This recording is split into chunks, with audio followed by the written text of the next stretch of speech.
यार mock test के number ही नहीं बढ़ते यार। मॉक टेस्ट का स्कोर कैसे इंप्रूव करूं?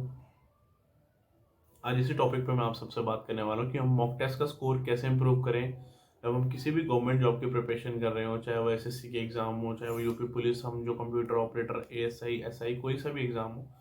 सबकी प्लानिंग सेम ही रहती है कि मॉक टेस्ट को कैसे इंप्रूव करा जाए। और ये मैंने खुद अपनी जर्नी से बता रहा हूँ कि मॉक टेस्ट को कैसे इंप्रूव करा जाता है। देखिए, सबसे पहले ये जानना ज़रूरी है कि मॉक टेस्ट हम देते क्यों हैं, मॉक टेस्ट की इंपॉर्टेंस क्या है, ये चीज़ समझनी है। मॉक टेस्ट होता क्या है? अगर हमें तरक्की करनी है, गवर्नमेंट जॉब अचीव करनी है, जॉब निकालनी है, सबसे इम्पोर्टेंट है कि हम मॉक टेस्ट की रिलेवेंस और इम्पोर्टेंस को समझा जाए कि मॉक टेस्ट है क्या आखिर और मॉक टेस्ट की ज़रूरत क्यों है। अब हमें पूरे एक सिलेबस मिल जाता है हर एक एग्ज़ाम का। तो मॉक टेस्ट हमें ये चीज़ बताता है कि हम किस टॉपिक पर कितनी कमांड कर पा रहे हैं, हम जो एक्सपेक्टेड कट ऑफ है उसके आर पार जाएंगे भी क्या नहीं, क्या क्या हम एक्चुअली स्टैंड कहाँ करते हैं, हमारी हालत कुछ ज़्यादा ख़राब तो नहीं है, क्या हम क्वेश्चन अटेंड कर पा रहे हैं, कितने टाइम में अटेंड कर पा रहे हैं, या हमारी स्पीड कम है ज़्यादा है, इन सब का आंसर देता है मॉक टेस्ट। इसलिए मॉक टेस्ट बहुत ज़रूरी है। और मॉक टेस्ट जहाँ तक अब मैं डिस्कस करूँगा सारी चीज़ें मॉक टेस्ट के बारे में, तो जो मॉक टेस्ट का इम्प्रूवमेंट है वो मैंने अपनी जर्नी से बताऊँगा कि मैंने कैसे इम्प्रूव करा। और लाइव एग्जाम्पल की बारे में बात कर रहा हूँ इस बारे में आपकी। मैंने कंप्यूटर ऑपरेटर यूपी पुलिस का पहला मॉक टेस्ट दिया था। मैंने जस्ट सिलेबस रीड आउट किया था कि ये सिलेबस है यूपी पुलिस कंप्यूटर ऑपरेटर का, और मैंने फिर देखा कि मैं कहाँ स्टैंड करता हूँ, एक मॉक दे के देखता हूँ। तो मैंने प्रीवियस ईयर मॉक लगाया था और मेरे 97.5 नंबर बने थे पहले मॉक टेस्ट में, बिना कुछ पढ़े। जस्ट रीड आउट किया था मैंने सिलेबस और एक मॉक दे के देखा कि मैं कहाँ स्टैंड करूँगा। मैंने मॉक दिया, मेरे 97.5 नंबर आए थे। और फिर उसके बाद आज जो मैं करेंटली मॉक देता हूँ उसमें 140 प्लस आते हैं। तो ये इतना बीच का गैप मैंने कैसे कवर किया, ये सबसे इम्पोर्टेंट है जानना। और मैं अपनी जर्नी से ही बताऊंगा आप सबको, किसी और की वीडियो देख के या किसी और की, हो सकता है सबकी स्ट्रैटेजी अलग होती है। मेरी जर्नी से आपको क्या फ़ायदा मिल सकता है, मैं वो चीज़ सोचूंगा।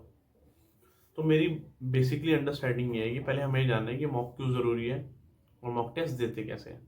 मॉक टेस्ट देने का तरीका होता है कि जैसे आपने सिलेबस कवर किया, कवर इन द सेंस आपका 50% सिलेबस जब कवर हो जाए, आप मॉक टेस्ट देना स्टार्ट कर दो, क्योंकि वही आपकी स्पीड बढ़ाएगा धीरे धीरे धीरे धीरे धीरे धीरे। आप स्टार्टिंग में इनिशियली एकदम सिलेबस स्टार्ट करते ही मॉक टेस्ट दोगे तो हो सकता है, मैक्सिमम चांसेस है कि आपका स्कोर नहीं आएगा और आप डिमोटिवेट हो जाएंगे। तो आपको स्टार्टिंग में तो मॉक टेस्ट नहीं देना। जो मेंटली बहुत स्ट्रांग है, कई सालों से प्रिपरेशन कर रहे हैं, वो आराम से दीजिए। स्टार्टिंग में मॉक उन्हें पता है कि धीरे धीरे धीरे नंबर बढ़ेंगे, वो डिमोटिवेट नहीं होंगे। तो आपको बटा, अगर आप अभी अपनी आपने इनिशियल फेज में तैयारी शुरू करी है तो स्टार्टिंग में मॉक मत दो। 50% सिलेबस कवर होने के बाद आप धीरे धीरे मॉक टेस्ट ऐड करो। मैं बताता हूँ कैसे। 50% आपका सिलेबस हुआ, तब वीक में एक बार ही मॉक देना है। 70% सिलेबस हुआ, उसको वीक में 2 बार कर दो।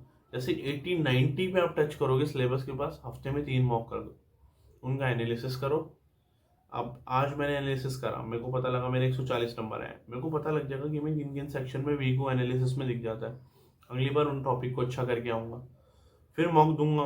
हो सकता है मेरे नंबर ना भी बढ़े, उतने ही रहें, और बहुत चांसेस हैं कि बढ़ भी जाएंगे।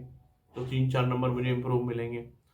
फिर उस इम्प्रूव के साथ पुराना रिवीजन करूँगा। रिवीजन क्योंकि बहुत इंपॉर्टेंट है।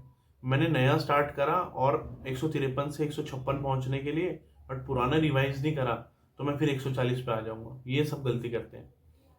पुराना रिवाइज करने के बाद आगे बढ़ना है। सिंपल मंत्रा यही है। मॉक टेस्ट ऐसे ही दिया जाता है और ऐसे इंप्रूव किया जाता है। तो आज आप 140 पे खड़े हैं, आप अपनी गलती देखेंगे, पुराना रिवाइज करेंगे, आप 150 पे आ जाएंगे। फिर आप 150 जितना पढ़ा है 150 के लायक उसको रिवाइज करोगे और नया ऐड करोगे, आप 155 पे आ जाएंगे। सिंपल मंत्रा ये है मॉक टेस्ट का। तो आई होप आपको समझ आया होगा। और धीरे धीरे मॉक टेस्ट को इम्प्रूव कर कैसे करें, ये आप खुद अप्लाई करो और फिर मेरे को बताना कितना आपको उसमें फ़र्क दिखा अपने खुद के मार्क्स में।